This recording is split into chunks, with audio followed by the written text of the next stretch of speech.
Thiruvananthapuram KIMS health associate കൺസൾട്ടന്റും എൻഡോക്രൈനോളജിസ്റ്റുമായിട്ടുള്ള doctor Akhil കൃഷ്ണയാണ്. ഞാൻ കഴിഞ്ഞ 10 വർഷമായിട്ട് ഞാൻ ഷുഗറിന് മരുന്ന് കഴിച്ചുകൊണ്ടിരിക്കുകയാണ്.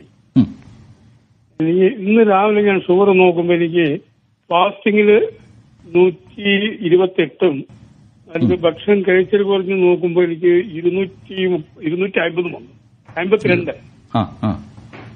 ഭക്ഷണം അത് ഇതിനിടയ്ക്ക് 1 മാസം മുമ്പ് ഞാൻ നോക്കുമ്പോൾ 93 180 ആയിരുന്നു.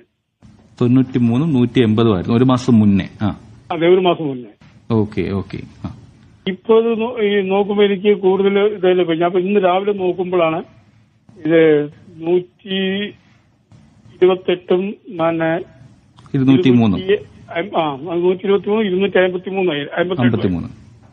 ഓക്കെ.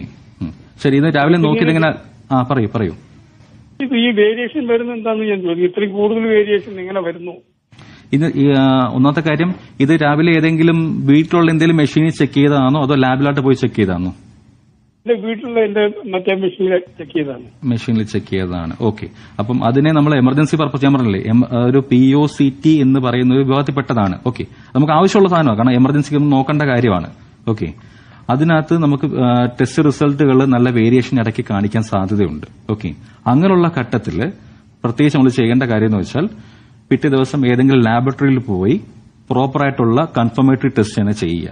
ഓക്കെ, അതാണ് അതിനകത്ത് ചെയ്യേണ്ടത്. പിന്നെ ഈ 1 മാസ കാലഘട്ടത്തിലെ കാര്യങ്ങൾ ഒന്ന് ശ്രദ്ധിച്ചു നോക്കിക്കോളൂ. ഇതിനിടയ്ക്ക് മരുന്ന് വല്ലതും ചേഞ്ച് ചെയ്തോ മരുന്ന് വല്ലതും നിർത്തിയോ അങ്ങനെയുള്ള കാര്യങ്ങളൊക്കെ ഒന്ന് ശ്രദ്ധിച്ചൊന്ന് നോക്കിക്കോ.